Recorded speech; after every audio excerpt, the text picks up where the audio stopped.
संत श्रवणी आचार्य भगवान विद्यासागर जी महाराज की, गुणायतन प्रणेता महामना मुनिराज प्रमासागर जी महाराज की, परम पुजारा सागर जी महाराज की, दूर सुदूर अवस्थित जनवाणी चैनल एवं पावचरण के माध्यम से अपनी शंकाओं का समाधान प्राप्त कर रहे तथा मोबाइल में प्रमाणिक ऐप के माध्यम से अपनी शंकाओं का समाधान प्राप्त कर रहे सभी श्री साहब को, सम्यक दर्शकों, आज मैं पुनः आप सबको आचार्य भगवान विद्यासागर जी महाराज के परम प्रभावक शिष्य महामना मुनिराज प्रमासागर जी महाराज के श्री चरणों से संबद्ध कर रहा हूं। आपका अपना कार्यक्रम शंका समाधान प्रारंभ हो उसके पूर्व मैं चाहता हूं कि गुरुदेव का आशीर्वाद हम सब पर आच्छादित हो। अतः मेरे साथ उच्चारें नमोस्तु मनश्री, नमोस्तु मनश्री, नमोस्तु मनश्री।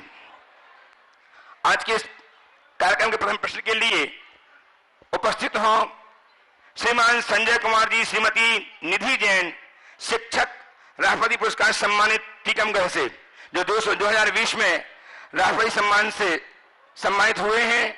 ऐसे श्रीमान संजय कुमार जी, श्रीमती निधि जी जैन, टीकमगढ़ उपस्थित हों। साथ तैयार रहे श्रीमान अंकित जी जैन, चांपानेरी, राजस्थान।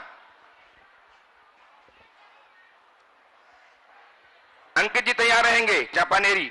मुनिश्री के चरणों में मेरी ओर से, मेरे सभी साथियों की ओर से एवं सकल दिगंबर जैन समाज बड़ागांव दसांज जिला टीकमगढ़ की ओर से त्रैबार नमोस्तु नमोस्तु नमोस्तु।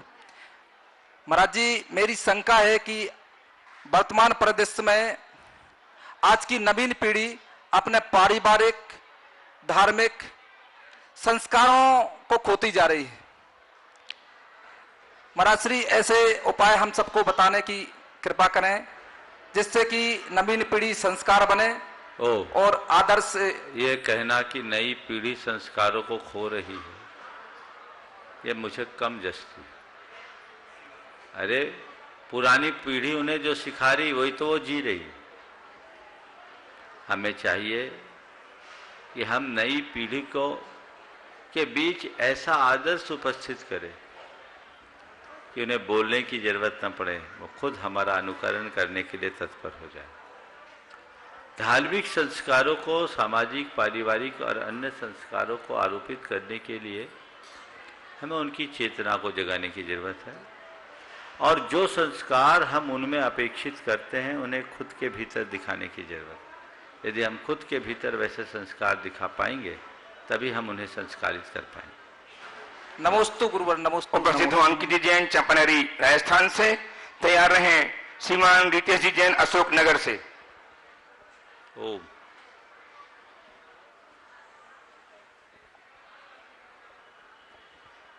अपना नाम बोले।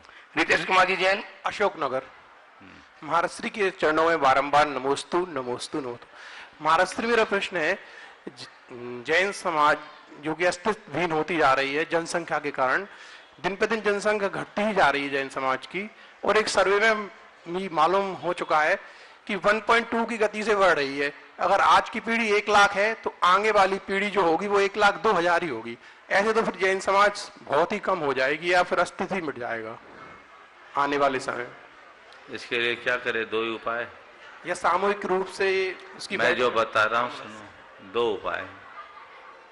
एक उपाय तो ये है कि अपनी वृद्धि दर बढ़ाओ, TFR को बढ़ाओ, टोटल फर्टिलिटी रेट जो आज घट गई उसे बढ़ाओ, और अब 1 या 2 पर ही संतोष रहने से बचो। ये आप लोगों के हाथ में। और दूसरा है कि हम जो लोग जैन नहीं हैं उनको जैन बनाएं, तो जो दूसरे हैं उनको जैन बनाना थोड़ा कठिन है, पर जो घर के हैं उनको संभालना ज़्यादा सरल है। वैसा रास्ता अपना। नमस्ते। चलिए। उपस्थित हूँ दिशा जैन, रामगढ़। नमोस्तु महाराज श्री, नमोस्तु महाराज श्री, नमोस्तु महाराज श्री। पूरे रामगढ़ समाज की तरफ से बारंबार नमोस्तु नमोस्तु नमोस्तु। महाराज जी, बहुत बार ऐसा होता है एग्जाम में कि हम प्रॉपर प्रिपरेशन करके तो जाते हैं और मतलब प्रैक्टिस भी करते हैं, टेस्ट भी देते हैं, लेकिन एग्जाम के टाइम में हम उस चीज को प्रेजेंट नहीं कर पाते हैं। तो जब एग्जाम हॉल से निकलते हैं तो हमें ऐसा लगता है कि अब हमारा चांस नहीं है या हमने अपना बेस्ट नहीं दिया, तो हमें उस कंडीशन में क्या करना चाहिए? और उस टाइम पे ऐसा होता है कि हमारा माइंड ही नहीं चल रहा होता है। देखिए, प्रतियोगी परीक्षाओं का ये साइड इफेक्ट है, समझ गए? और ये जो एक दिमाग में डर बना रहता है ना, वो जानते हुए भी अनजान बना देता है। हमें चाहिए कि अपनी मानसिकता को इससे मुक्त करें। हमारी पढ़ाई का उद्देश्य डिग्री पाना नहीं, ज्ञानार्जन करना होना चाहिए। जब से प्रतियोगी परीक्षाओं का दौर चला है, रैंक पाने की होड़ में हमारे सब बच्चों के हाल बेहाल हो रहे हैं। कोटा जैसी जगह में आए दिन होने वाली आत्महत्याएं इस बात का जीवंत प्रमाण है। 2018 में एक बच्ची ने वहाँ जो सुसाइड की और उसके बाद सुसाइड नोट में भारत सरकार से अपना जो निवेदन किया वो किसी से छिपा नहीं। तो पेरेंट्स के लिए भी मैं कहूँगा कि बच्चों पर इतना दबाव न डालें और बच्चे भी इस बात को लेकर के अपने मन में कोई अतिरिक्त दबाव उत्पन्न न होने दें। ये बात हमेशा ध्यान रखना चाहिए कि विद्वांसः सर्वत्र पूज्यते। जो विद्वान होता है वो हर जगह अपना स्थान बना लेता है। आज जैसे आईआईटी का रिजल्ट आया, बहुत सारे बच्चों का रिजल्ट उनकी अपेक्षा के अनुरूप आया और कई बच्चे हैं जिनका रिजल्ट उनकी अपेक्षा के अनुरूप नहीं आया, वो हताश बैठे होंगे। क्यों होना हताश? ठीक है, हम आईआईटी में सिलेक्ट होगा यही अच्छा है, और नहीं होए तो क्या बात है? क्या केवल आईआईटीएन के लिए ही कैरियर है? दुनिया में कितने, भारत में कितने आईआईटीएन होते होंगे? 20,000 निकलते होंगे साल में। कितने निकलते हैं? हाँ, 40,000। लेकिन आज के समय में ग्रेजुएशन के लिए कितने क्वालिफाइड होते हैं? वो तो लाखों में है। तो कोई जरूरी नहीं है कि जो आईआईटीएन है उसी का कैरियर है। ये तो आजकल का ट्रेंड बन गया है। मैं तो कहता हूँ हमारा बेसिक क्वालिफिकेशन अच्छा होना चाहिए और व्यक्ति के अंदर अपना हुनर विकसित होना चाहिए। जहाँ खड़े होगा वहाँ वो सब कुछ सज लेगा। उदाहरण के लिए बिल गेट्स है, जो कोई डिग्री को धारण नहीं करते, पर सारे यूनिवर्सिटी टॉपर्स उनको पाल रखा उन्होंने, है ना? तो पहली बात, ये मानसिकता मन से हटनी चाहिए। परीक्षाएं दें, अपना उत्कृष्टतम दें। कुछ ऐसी चीजें हैं जो प्रतियोगी परीक्षाओं के माध्यम से ही निकलती है, चाहे वो निफ्ट की बात हो, चाहे आईटी की बात हो, चाहे सिविल सर्विसेज की बात। उसमें वो अपना सर्वश्रेष्ठ दे, मन से पहले से डर निकाले और इस धारणा के साथ पेपर दें कि मैंने पढ़ाई किया है और मुझे आता है, मैं कॉन्फिडेंट हूँ, कहीं बिगड़ गया तो नहीं। आत्मविश्वास अपने भीतर जगा के रखे तो पेपर ठीक होगा।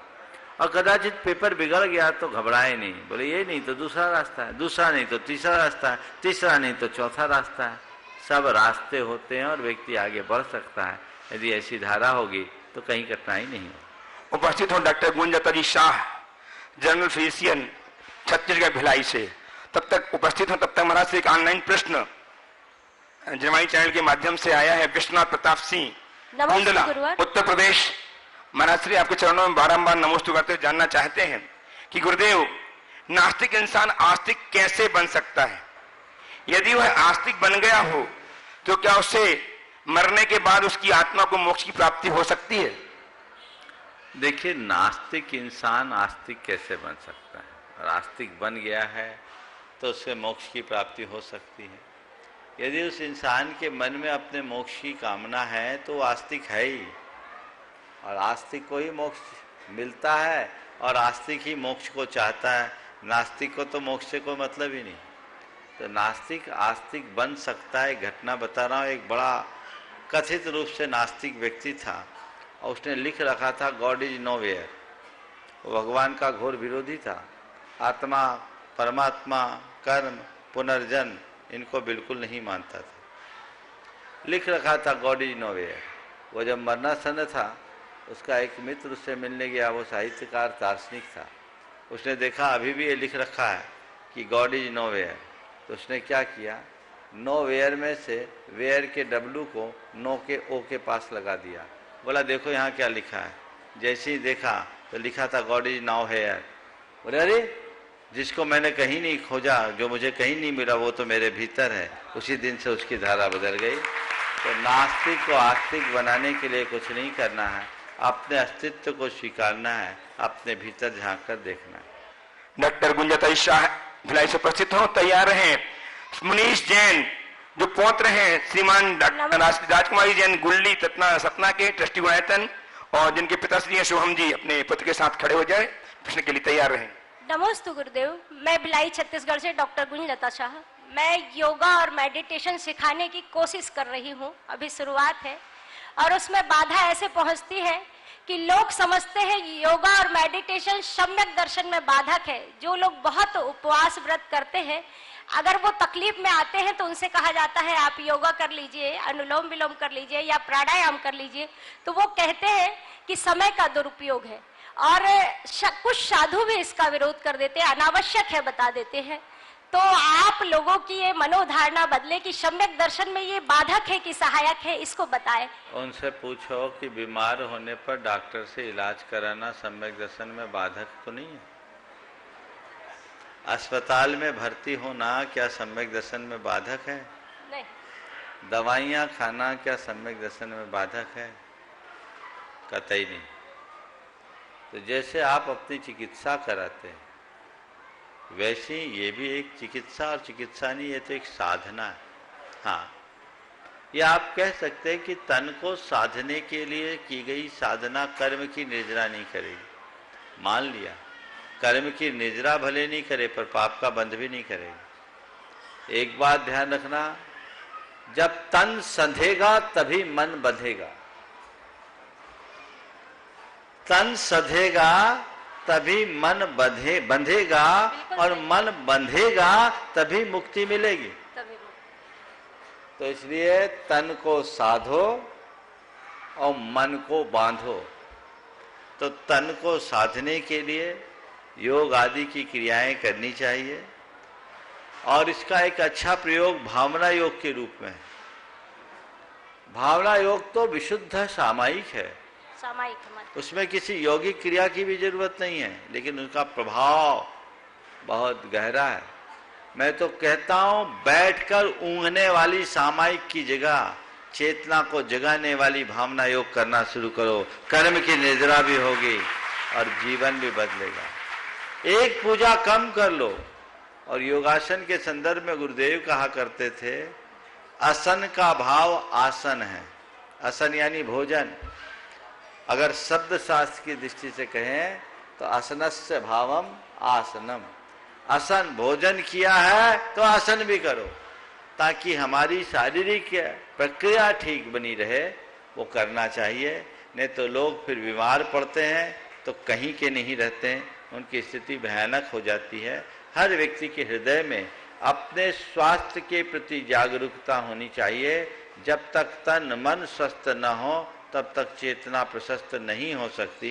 इसलिए पहला सुख निरोगी काया की उक्ति को ध्यान में रखते हुए अपनी काया को निरोगी बनाए रखने का पूर्ण प्रयास करना चाहिए। उपस्थित हों ट्रस्टी गुणायतन के पौत्र राजकुमार जी के पौत्र मनीष जी शुभम जी के साथ, और तैयार हैं नीलम जी बगड़ा हावड़ा कोलकाता से।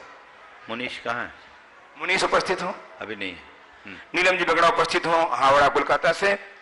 तैयार रहे श्रीमान एस के जैन साहब IAS दिल्ली से। नमोस्तु महाराज। जेके जैन साहब दिल्ली से। नमोस्तु महाराज श्री। मेरा, मेरे परिवार और सभी हावड़ा वासियों का त्रिबार नमोस्तु नमोस्तु स्वीकार करें। मेरा प्रश्न है, जब भगवान को केवल ज्ञान होता है तो 5000 धनुष ऊपर उनका शरीर ऊपर उठ जाता है, तथा श्रावक भी 20,000 सीढ़ी अनंत मूर्त हो जाते हैं, चढ़ जाते हैं। लेकिन भगवान का बिहार होते ही समोसरण का विघटन हो जाता है, तो श्रावक कहाँ रह जाते हैं? भगवान का जब बिहार होता है तो जहाँ बिहार होता है वहाँ श्रावक रहते हैं। भगवान धरा पर चलते हैं, आकाश में नहीं। इसका उत्तर मैं अनेक बार दे चुका हूँ। चलिए। नीलम जी बगड़ा उपस्थित हो। श्रीमान जेके जैन साहब IAS दिल्ली नहीं है।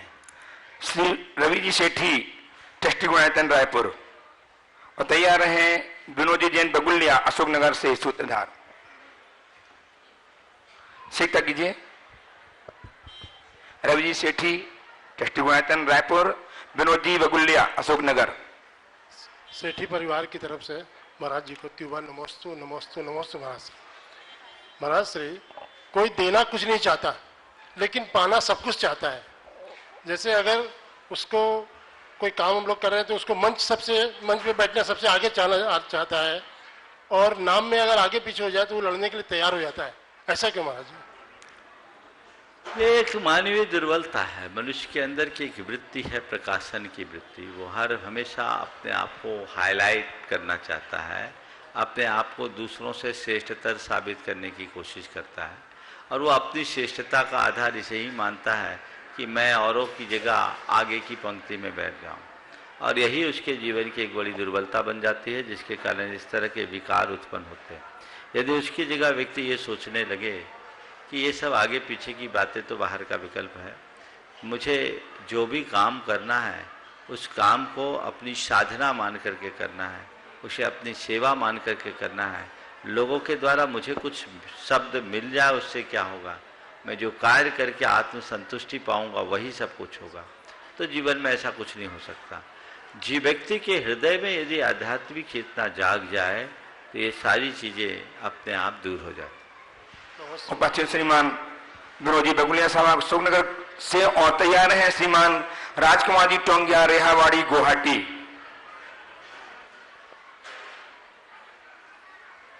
राजकुमार जी टोंगिया साहब रेहावाड़ी गुवाहाटी तैयार रहेंगे। अशोकनगर जैन समाज की ओर से और मेरे परिवार की ओर से सादर नमोस्तु, सादर नमोस्तु। महाराज जी, विदेश क्षेत्र में बोलो। कर्म भूमि होने के कारण हमेशा चौथा काल बना रहता है।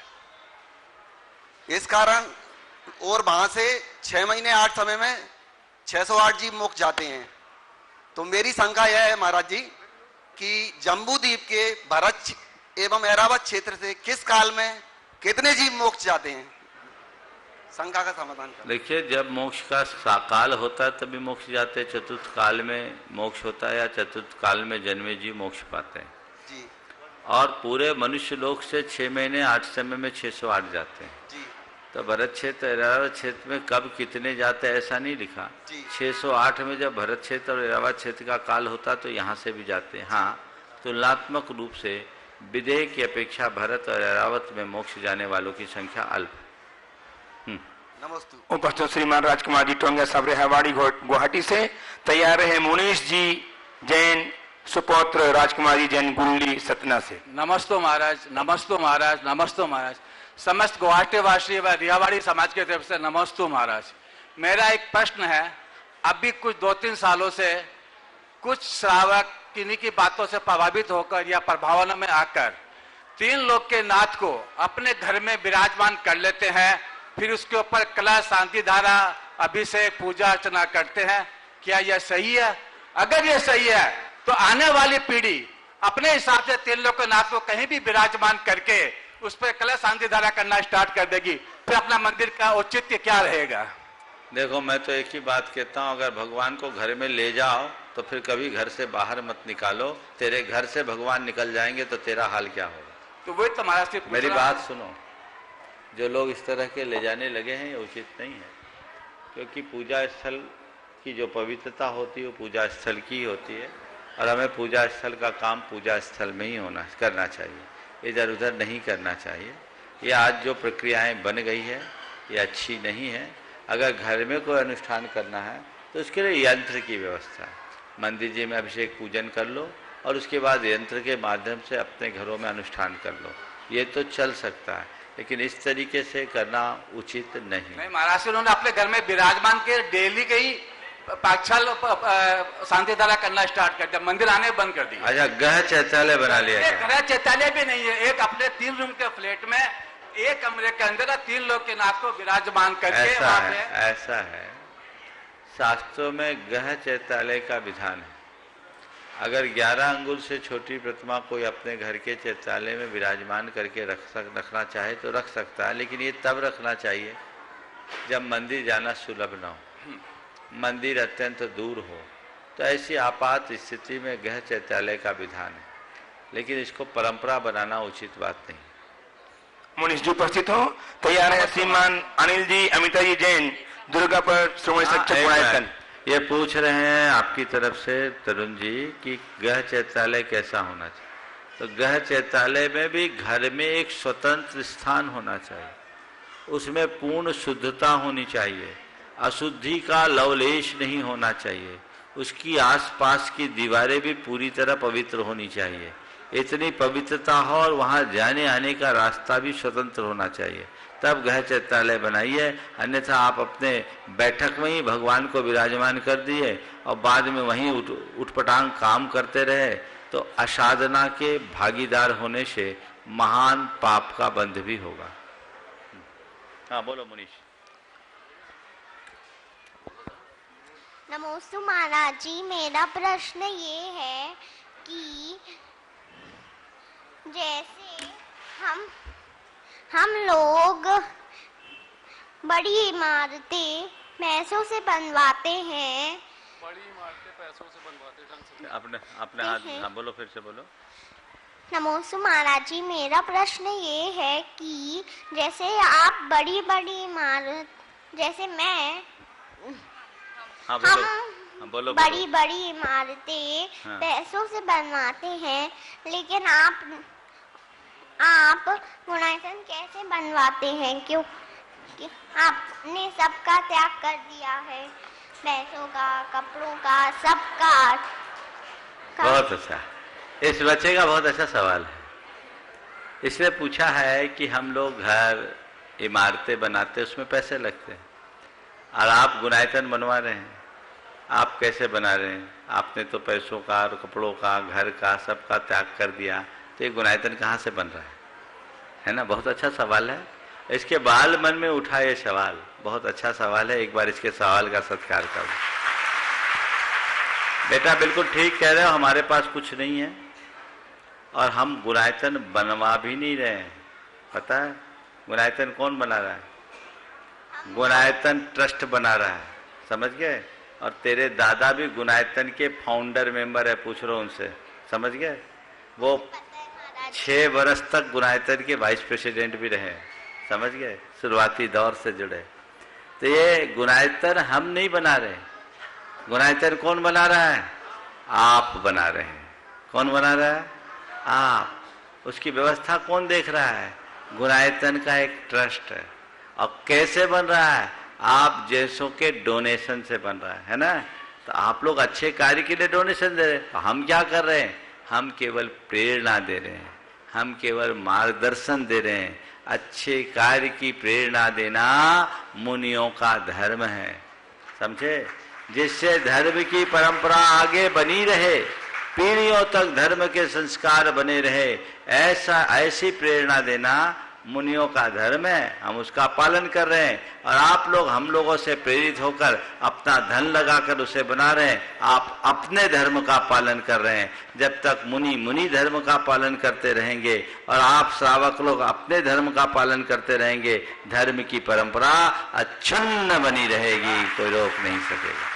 बोलिए गुणायतन प्रणेता, शंका समाधान प्रवर्तक, भावना योग प्रवर्तक, प्रखर वक्ता, मुनि से 108 प्रमाण सागर जी महाराज की जय। जय जय। उपस्थित हो श्रीमान अनिल जी, अमिता जैन, दुर्गापुर से ट्रस्टी श्रमय शिक्षक गुणायतन, और तैयार रहेंगे श्रीमान राकेश जी, रजनी जी जैन, ट्रस्टी गुणायतन इंदौर। नमोस्तु गुरुदेव। गुरुदेव, ये सवाल कैराने से सरिता जैन और कुछ श्रावकों का है जो पूछना चाहते हैं कि पहले गुण स्थान मिथ्यात्व से क्या जीव नवग्रैविक बन सकता है, और क्या भगवाधारी भी नवग्रैविक बन सकते हैं, या उसके लिए मुनि मुद्रा का होना आवश्यक है? 12वें स्वर्ग से ऊपर मिथ्या दृष्टियों का उपाद नहीं होता। 12वें स्वर्ग से ऊपर वही मिथ्या दृष्टि जाता है जो जिन लिंग को धारण करता है।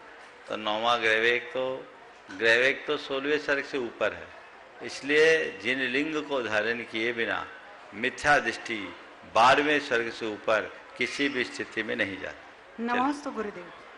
आइए श्रीमान राकेश जी, रंजीत जैन, ट्रस्टी गुणायतन इंदौर। तैयार है विनोद जी, विनीता जैन सागर से, श्री नरेंद्र कुमार जैन की सुपुत्री ऋचा के सास ससुर। महाराज श्री नमोस्तु नमोस्तु नमोस्तु। महाराज श्री कान पकड़ने पर गलती क्यों करते हैं और कान को क्यों पकड़ते हैं? हाँ? गलती करने पर कान क्यों पकड़ते हैं? कान पकड़ने से क्या होता है? आपकी किसी ने कभी कान पकड़ी कि नहीं पकड़ी?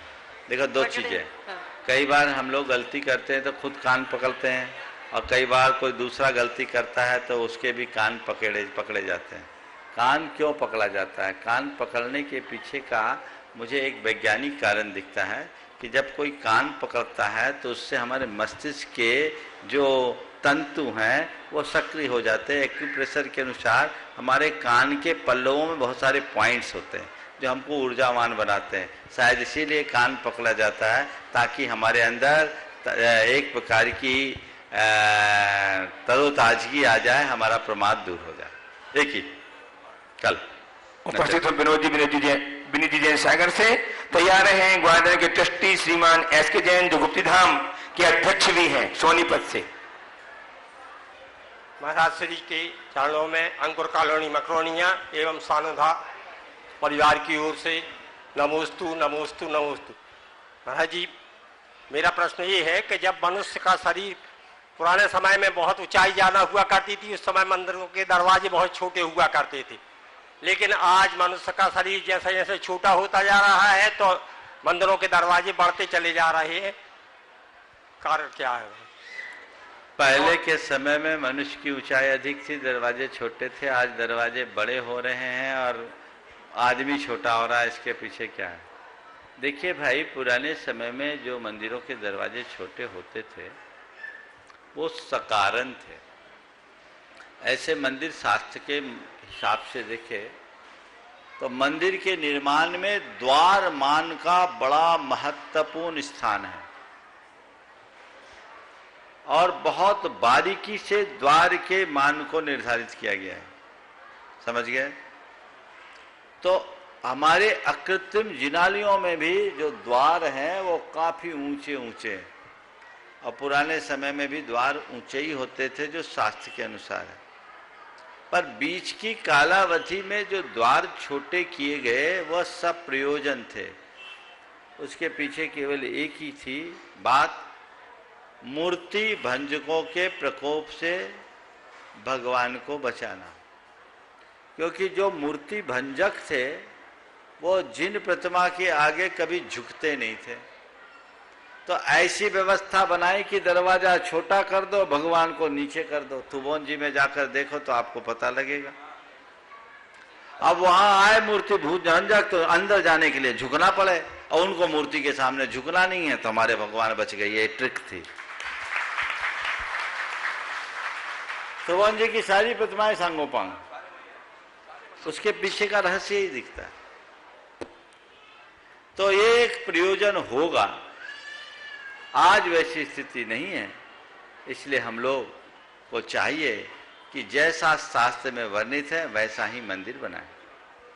गुप्त धाम नमोस्तु महाराज जी, नमोस्तु के अध्यक्ष श्रीमान एस के जैन साहब सोनीपत से उपस्थित हो, और तैयार हैं श्रीमान डॉक्टर राजकुमार जी जैन, ललितपुर, ट्रस्टी गुणायतन।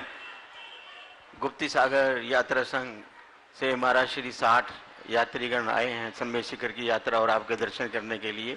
सबकी ओर से त्रिकाल नमोस्तु नमोस्तु नमोस्तु। सबको खड़े कर दो। सभी जो सोनीपत से जो भी आए हैं सबसे निवेदन है कि ये खड़े हो जाएं अपने अपने स्थान पर। तो महाराज श्री के चरणों में सबकी ओर से शत शत वंदन, शत शत नमोस्तु नमोस्तु त्रिकाल नमोस्तु नमोस्तु। महाराज श्री, मैं जो दिगंबर जैन समाज की शीर्ष संस्थाएं हैं सबसे किसी न किसी रूप से जुड़ा हूं, लेकिन सबसे बड़ी पीड़ा जो है वो इस बात की है कि जितनी भी संस्थाएं हैं तकरीबन युवा उसमें बहुत ही कम है। युवा जो है हमारे साथ नहीं जुड़ पा रहे हैं। बच्चों को भी हम ले जाते हैं महाराज श्री के पास, लेकिन जो इंजीनियरिंग कर रहे हैं, कोई मेडिकल कर रहा है, कोई कहीं कर रहा है, उनके अंदर जो ये गैप रह गया है हमारा, इसके बारे में वैसे कई बार आपकी शंका समाधान में आया है, लेकिन आज जैसे एकदम बात आई, मैं आज मेरे को ये स्वप्न में भी नहीं सोचा था कि भाई मैं आगे शंका समाधान में और प्रश्न भी करूंगा। इसलिए मेरा तो बस इतना ही है कि हम युवाओं को अपने साथ कैसे जोड़ें, तो ये मेरी आपसे अनुरोध है। देखिए, युवाओं को जोड़ने के लिए कहीं कोई कमी नहीं है और युवा जुड़ने के लिए पूरी तरह तैयार भी, पर मुझे तो ऐसा लगता है कि हमारे समाज के बड़े लोग मरते तक जवान बने रहते तो युवाओं को अवसर ही नहीं मिलता।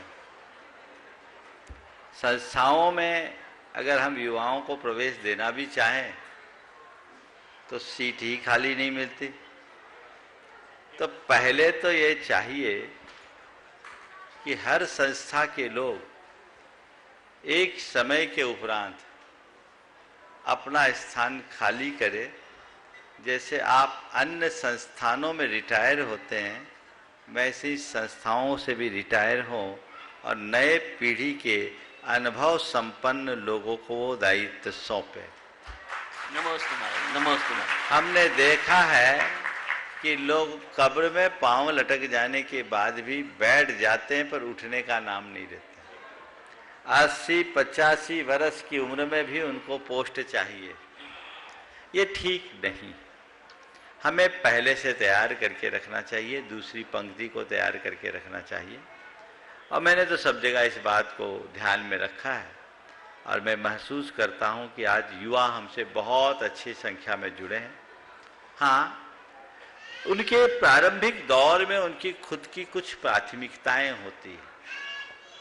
अब 25 से लेकर 35-40 साल की उम्र तक उन्हें अपना व्यापार सेटल करना, अपनी जॉब सेटल करना, अपने परिवार को सेटल करना, अपना घर मकान बनाना, ये उनकी प्राथमिकता में होती है।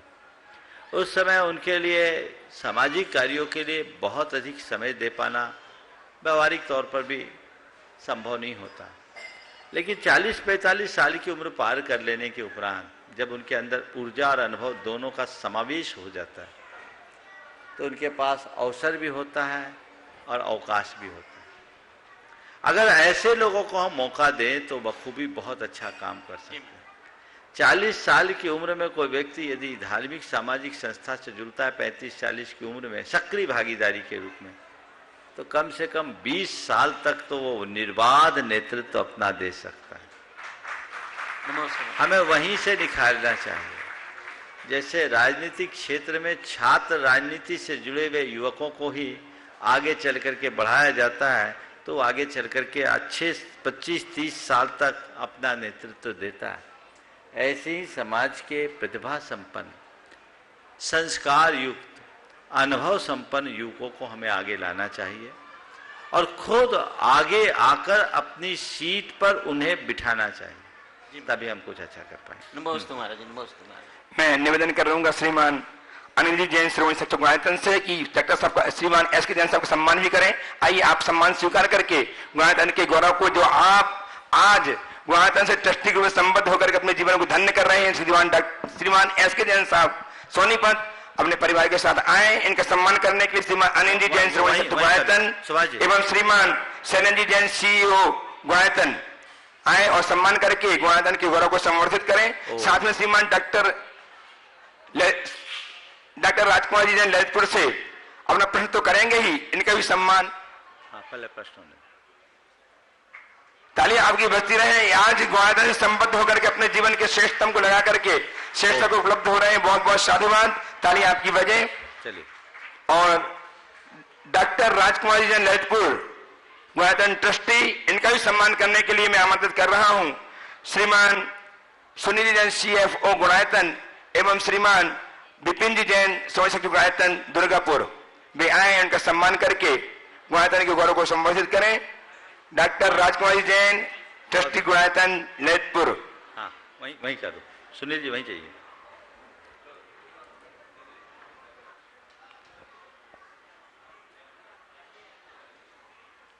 इनका सम्मान करने के लिए श्रीमान सुरेश जी राजकुमार जी जैन गुल्ली भैया सतना से वे भी आ जाए।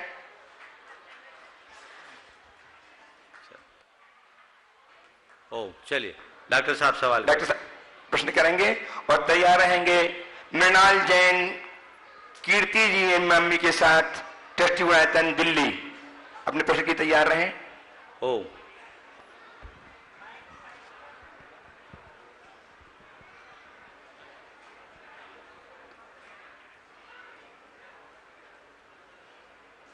जैन जनितर के व्यवहारिक और धार्मिक शंकाओं के क्षण भर में समाधान करने वाले मेरे आध्यात्मिक गुरु को मेरा और मेरी परिवार और ललितपुर जैन समाज की ओर से बारंबार नमोस्तु नमोस्तु महाराज जी। महाराज जी, मैं जब 2014 में यहाँ शिखर संवेशकर दर्शन के लिए आया था, आपके दर्शन हुए, आपने गुणायतन के बारे में बताया, तब से बहुत उत्सुकता थी। ऐसा लग रहा था 21 में पूरा हो जाएगा और आज 21 का मूड बना के रखा था कि आना है, लेकिन कोरोना काल की विषम परिस्थितियों के कारण से और इसके बाद भी आपकी जो संकल्प था उसके कारण ऐसा लग रहा है कि अब 1-1.5 साल में पूरा हो जाएगा। आज जब मैं यहाँ आया, आपने कहा डॉक्टर साहब को थीम पार्क दिखाओ, गोदा जी गए मेरे साथ, मुझे लग नहीं रहा था कि मैं कुछ देखने जा रहा हूँ। जब मैंने वहाँ देखा उस थीम पार्क को, आपकी उस परिकल्पना को, आत्मा से परमात्मा बनने की उस परिकल्पना को देखा, उस डिजिटल थिएटर जो विश्व में पहली बार बन रहा है, और वो जो कौन सा सोरिंग राइड जो आपने 16 मीटर की सोरिंग, मतलब राइड तो पहले से भी विश्व में बहुत, लेकिन ये 16 मीटर की लार्जेस्ट सोरिंग राइड है जो हमें सिद्धालय के दर्शन कराएगी। और जो गुणायतन की परिकल्पना आपने की है, तो उसको जो देखा, उसमें आपने जो चारों तरफ अपने जो जैसे कुछ हाथी के कुछ मतलब इस तरह के जो मुझे बताया गया कि यहाँ जो पॉजिटिव एनर्जी और यहाँ ज्यादा देर आदमी रुके, दर्शन करे, मंदिर में रहे, तो ये सब देख के लगा आपने आपके मन के अंतर कल्पना इतना ही आपके अंदर जो है अद्भुत जो है ज्ञान दिया है। इसी से जुड़ा मेरा प्रश्न है, आत्मा से जुड़ा हुआ। महाराज जी, आत्मा के अंदर ज्ञान की कोडिंग होती है, आत्मा के अंदर ज्ञान की कोडिंग होती है, इसके साक्षात उदाहरण है आप। आपने ज्यादा शिक्षा नहीं ली, एक गुरु का मार्गदर्शन मिला, लेकिन आपकी आत्मा ने ज्ञान को कितने आप आकृष्ट किया आपने, और कि आप कोई ऐसा सवाल नहीं है किसी का जिसका जवाब आपके पास क्षणभर में ना मिलता हो। तो इसके आप साक्षात उदाहरण हैं, ज्ञान के अकूट भंडार हैं आप महाराज जी। हम तो बैठे बैठे ही सोचते रहते हैं कि ये सब भंडार आपके पास कैसे। एक डॉक्टर होने के नाते महाराज जी, मैं शरीर का डॉक्टर, आप आत्मा के डॉक्टर हैं। आत्मा से जुड़ा एक और प्रश्न, क्या आत्मा के ऐसे और कोई गुण जैसे इस तरह की कोडिंग, जैसे क्योंकि सबके जैसे इंजीनियर बनेगा तो इंजीनियर की नमोस्तु महाराज जी, नमोस्तु। देखिए, अभी आपने बहुत सारी बातें कह दी। मैं ये तो नहीं कहूँगा कि वो झूठ है, पर ये जरूर कहूँगा वो सच नहीं है। बात जहाँ तक है गुणायतन की, निश्चित ये पूरी परिकल्पना जैन धर्म की अभूतपूर्व प्रभावना का आधार बनेगी, और गुरुदेव के आशीर्वाद और आप सबके पुण्य से ही मेरे मन में ऐसे विचार आते गए और वो साकार होते जा रहे हैं। गुणायतन के संदर्भ में मैं केवल इतना ही कहूँगा, मैंने जैसा सोचा था, मेरी जैसी कल्पना थी, उससे भी कहीं आगे गुणायतन रूप ले रहा है। अद्भुत है महाराज जी, ये अद्भुत। और समय पाते ही वह सब कुछ साकार होने जा रहा है।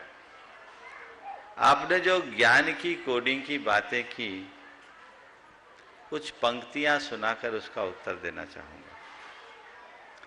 प्रकाश पर अंधेरे की परतें जमी थी, भीतर रोशनी की बहुत कमी थी।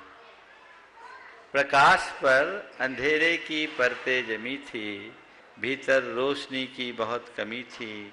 दिमाग ने हर संभव कोशिश किया, सुबह से शाम तक तलाशता रहा दिया।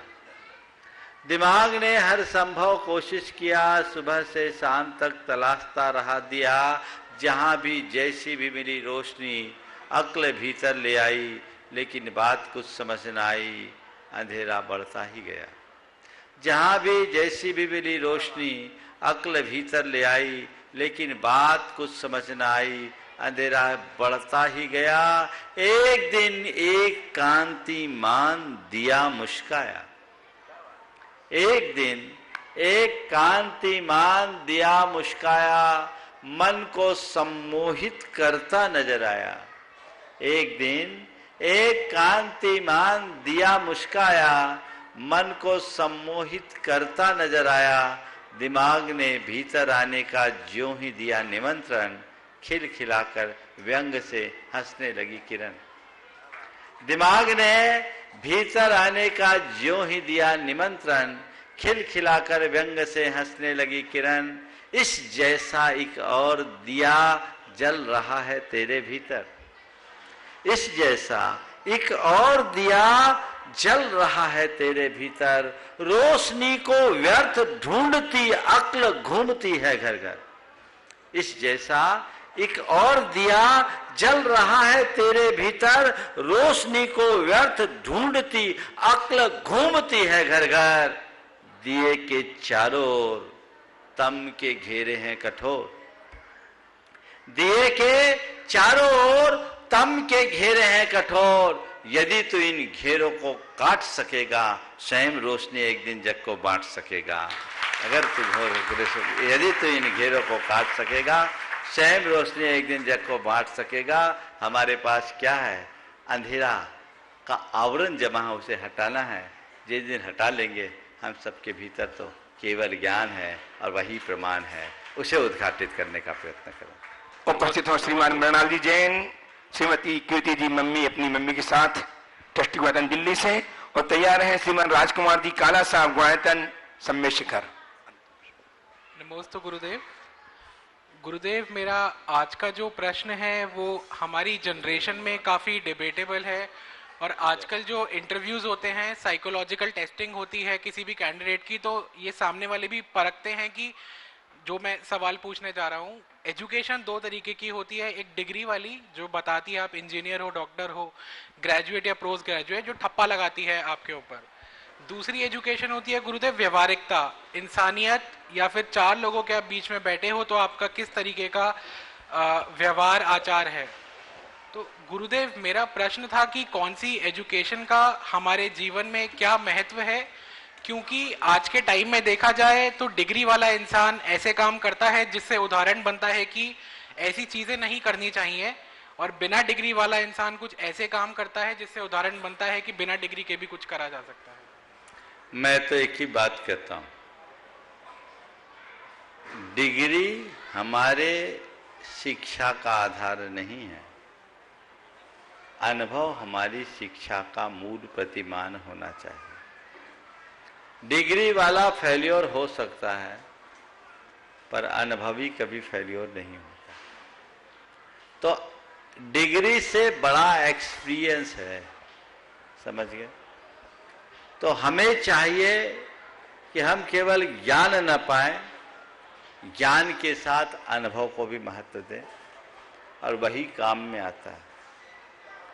कई बार डिग्री वाले फेल हो जाते हैं और बिना पढ़े लिखे बहुत कुछ कर देते हैं। एक जगह एक सड़क के किनारे कोई पाइप तार डालनी थी और बीच में एक जिगजैग पाइप था, उस पाइप से उनको तार निकालना था, एकदम जिगजैग।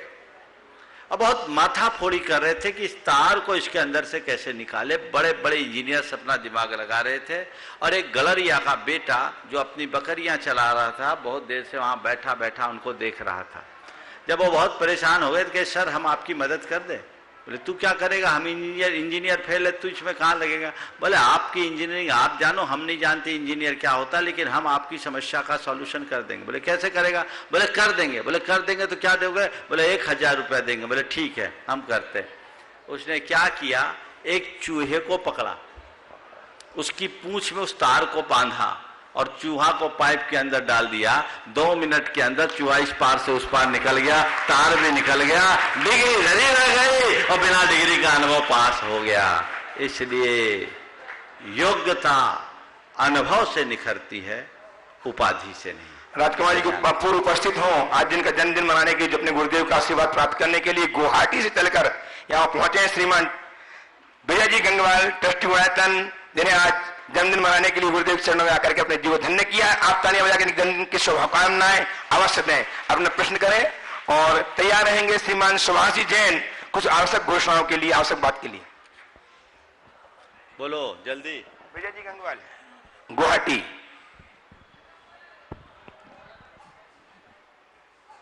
नमोस्तु गुरुवर, नमोस्तु। मेरा प्रश्न भी युवा पीढ़ी के लिए है, पर उसका प्रश्न अलग तरीके से है। मुनिश्री, आपके शंका समाधान में प्रायः वर्तमान के युवा पीढ़ी के बारे में लोग अपनी शंका रखते हैं और आपका बहुत अच्छे से युवाओं के लिए मार्गदर्शन मिलता है।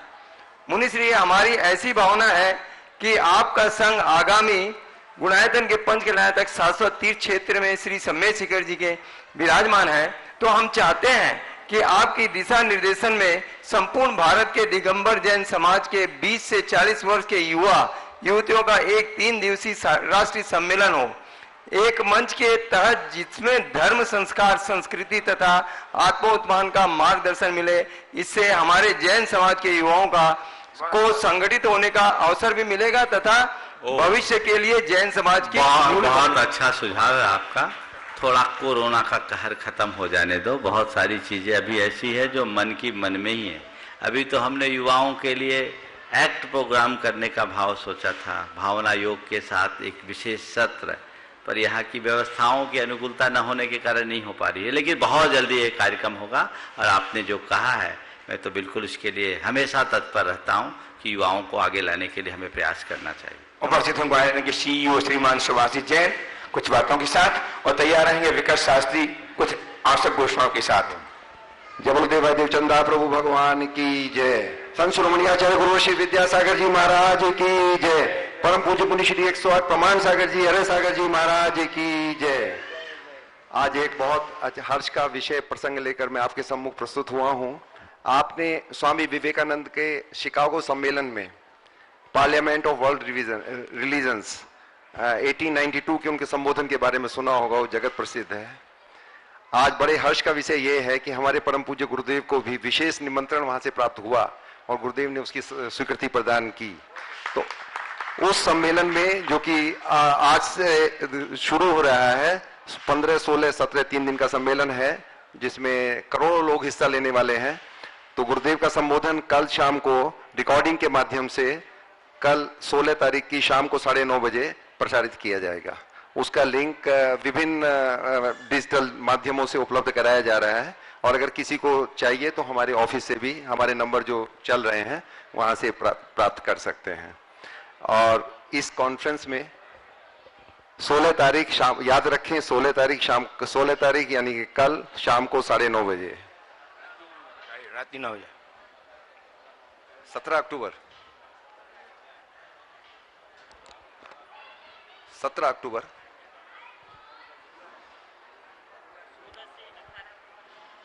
17 इंडियन टाइम के अनुसार 17 अक्टूबर शाम को 9:30 बजे, कृपया याद रखें। और उसी इस पार्लियामेंट, दूसरी बात है कि उस पार्लियामेंट ऑफ वर्ल्ड रिलीजन के चेयरपर्सन हमारे शिरोमणि श्री नितिन अजमेरा है, वो वहाँ की सारी व्यवस्थाएं देख रहे हैं, और आप लोग इसको जरूर याद रखें। 17 तारीख शाम को 9:30 बजे। बहुत बहुत धन्यवाद।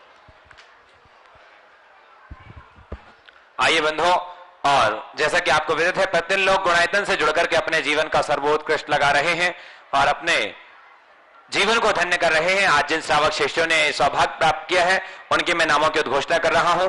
संस्थापक सदस्य के रूप में जुड़े हैं डॉक्टर राजकुमार जैन, श्रीमती नीलिमा जी, नयन जैन, अंकित सदभैया, ललितपुर सपरिवार पर जोरदार करताल ध्वनि से अभिनंदन कीजिए।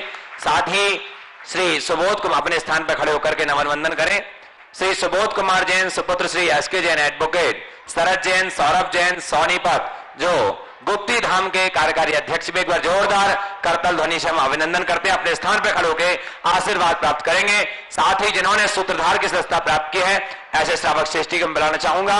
अशोक नगर से श्रीमती पुष्पा देवी जैन, श्री धर्मचंद जैन, मनोज प्रदीप, सभी से निवेदन, महावीर जी जैन, श्रीमती नीलू रिसु जैन, महक एनी, रूही जैन, समस्त करैया परिवार, सभी लोग अपने स्थान पर बैठे। अभी 3 मिनट के माध्यम से आपको गुणायतन की परिकल्पना देखने का सौभाग्य प्राप्त होगा। अजय परिवार अशोकनगर से पुष्पा देवी, धर्मचंद जी, मनोज प्रदीप, संजीव, महावीर जी, श्रीमती नीलू रिशु, महक एनी, रूही जैन, समस्त करैया परिवार।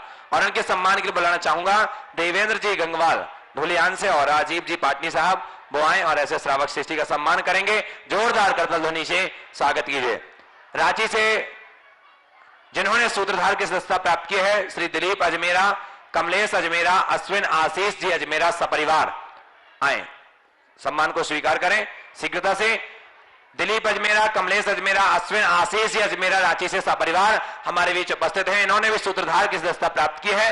जोरदार करतल ध्वनि से अभिनंदन। और उनके सम्मान के लिए बुलाना चाहूंगा श्री दिलीप जी चूड़ीवाल और साथ ही शैलेंद्र जी जैन मुख्य प्रशासक गुणायतन, वो आए और ऐसे श्रावक शिष्टी का सम्मान करें। इसके बाद सूत्रधार के रूप में ही जुड़े हैं श्री अभय नीलम, आ जाइए। दिलीप अजमेरा सपरिवार, कमलेश जी, अश्विन आशीष अजमेरा रांची से सम्मान हो रहा है। इसके बाद श्री अभय नीलम सरावगी बगड़ा, अरिहंत सिद्धार्थ बगड़ा हावड़ा सपरिवार। हो गया आपका हो गया, चलिए शीघ्रता से मंच खाली करें, समय कम है। हाँ जी, दिलीप अजमेरा सपरिवार हमारे बीच में हैं। जोरदार करतल ध्वनि से स्वागत कीजिए।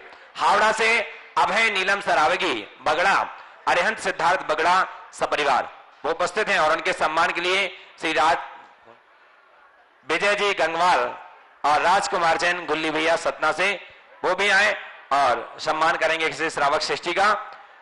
सूत्रधार के रूप में ही जुड़े हैं दिल्ली से श्रीमती जयमाला जैन, वीरेंद्र कुमार जैन सपरिवार। गांधीनगर से डॉक्टर चंद्रकांत कांतिलाल शाह, श्रीमती फाल्गुनी अर्पिता, मिलिंद चंद्रकांत शाह सपरिवार गांधीनगर से।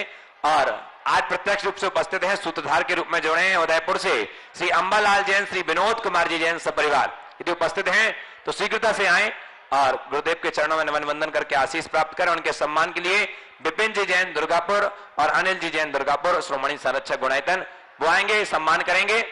अंबालाल जैन, विनोद कुमार जैन उदयपुर, श्रीमती शर्मिला जैन, अशोक कुमार जैन, सीमा, विनोद जी, प्रज्ञा, लकी, ऐश्वर्या, अंबुज, निष्ठा, प्रियम एवं समस्त बगुलिया टेयर हाउस परिवार हमारे बीच उपस्थित है। जाइए, निवेदन करूंगा और उनके सम्मान के लिए श्रीमती लता जी गंगवाल घोड़ायतन मंत्री और शकुन दीदी ये करेंगे। जोरदार करतल ध्वनि से स्वागत कीजिए। निर्माण सारथी के रूप में जो जुड़े हैं उनके नामों की घोषणा कर रहा हूं। आइए, अशोकनगर से हमारे बीच में बगुलिया परिवार है। श्रीमती शर्मिला जैन, अशोक कुमार जैन, सीमा, विनोद, प्रज्ञा, लकी, ऐश्वर्या, अंबुज, निष्ठा, प्रियम एवं समस्त बगुलिया परिवार इनका सम्मान कर रही हैं लता जी गंगवाल गुणायतन मंत्री और शकुन दीदी। जोरदार करतल ध्वनि से स्वागत कीजिए। निर्माण सारथी के रूप में जबलपुर से जुड़े हैं श्रीमती कांति देवी रमेश चंद जैन सपरिवार हमारे बीच उपस्थित हैं। गुरुदेव के चरणों में नमन वंदन करें और उनके सम्मान के लिए मैं बुलाना चाहूंगा डॉक्टर पीके बदौरा प्रयागराज से और साथ ही श्री सुभाष जी जैन सीईओ गुणायतन आए और उनका सम्मान करें। साथ ही निर्माण सारथी में जुड़े हैं उदयपुर से सुमन चंद जैन कौंदे, श्रीमती निर्मल कुमारी जैन, श्री अमित, नीलम, आशी, अवनी, चावली सपरिवार उदयपुर से। जोरदार करतल ध्वनि से अभिनंदन कीजिए। साथ ही निर्माण सारथी के रूप में अभी भी एक नाम आया है डॉक्टर आर के बंसल के पुत्र स्वर्गीय ज्ञानानंद बंसल जी की पुण्य स्मृति पुण्य तिथि में आत्म प्रभा बंसल, आदित्य बंसल सपरिवार यदि उपस्थित हैं तो शीघ्रता से आए, गुरुदेव के चरणों में नमन वंदन करें और उनके सम्मान के लिए बढ़ाना चाहूंगा राजकुमार जैन गुल्ली भैया सतना से और साथ ही दिलीप जी चूड़ीवाल वो आए और सम्मान करें। निर्माण मित्र के रूप में जिन्होंने जुड़ने का सौभाग्य प्राप्त किया है शिवपुरी से श्री विमल कुमार जैन, डॉक्टर दीपक जैन सपरिवार वो उपस्थित हैं तो आए, गुरुदेव के चरणों में नमन वंदन करें और उनके सम्मान के लिए बुलाना चाहूंगा श्री विजय जी गंगवाल और देवेंद्र जी गंगवाल धूलियान से। और साथ ही निर्माण मित्र जिन्होंने सदस्यता प्राप्त की उनके मैं सीधे नामों की उद्घोषणा कर रहा हूं। अजमेर से धर्मेंद्र कुमार जैन, नाहर सिंह जैन, जयपुर से राकेश कुमार लोहाड़िया, श्रीमती आशा जैन। निर्माण निधि के रूप में 21,000 रुपए जिन्होंने समर्पित किया है श्रीमती शकुंतला जैन, धर्मपत्नी राधे श्याम जैन, गुधा चंद्र जैन करौली सपरिवार। निर्माण निधि के रूप में जुड़े हैं हजारीबाग से विमल कुमार, हेमलता छावड़ा, अजमेर से शकुंतला, महावीर कुमार जैन, झोटवाड़ा से श्रीमती इंदिरा जैन, धर्मपत्नी स्वर्गीय जगदीश जैन, भोपाल से मयंक जैन, महेश कुमार जैन, हावड़ा से मुकेश आशा जैन पांड्या, श्री यांश, अनमोल पांड्या, बोकारो से डॉक्टर महेंद्र कुमार जैन, डॉक्टर आकाश कुमार जैन, खोरई से विमल चंद गोरा, गया से श्री विवेक कुमार, श्रीमती सोनिया जैन, मेरठ से श्रीमती प्रमिला जैन, धर्मपत्नी श्री JK HK जैन, वीरनगर से किशन जैन, श्रीमती सुदेश जैन, तनिक जैन, भरतपुर से श्री पवन जैन, अमन जैन, कमलेश जैन, नागपुर से श्रीमती विजया, महेश कुमार, आकांक्षा, ईशान, शुभम जैन, खुरई से चौधरी मुन्नालाल, मयूर कुमार जैन, ढाना से श्रीमती शांतिबाई जैन, श्रीमती शालिनी जैन, कटनी से श्रीमती सरोज जैन, मनीष रेखा मानवी जैन, बेंगलोर से जयरत्न MI जैन, बेंगलोर से शशिकला संपत जैन सपरिवार, साथ ही दमोह से महिला मंडल जिन्होंने 21,000 रुपए की सहयोग राशि प्रदान की, अपने स्थान पर खड़े होकर के आशीर्वाद प्राप्त करें। इस प्रकार से बंधु आप भी जुड़िए गुणायतन से।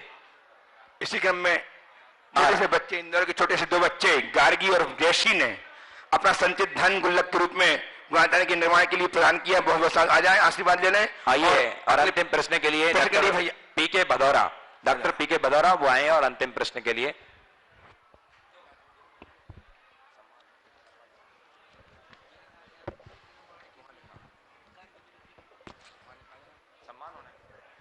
महाराज जी को प्रयागराज एवं समस्त भदौरा परिवार से नमोस्तु नमोस्तु नमोस्तु।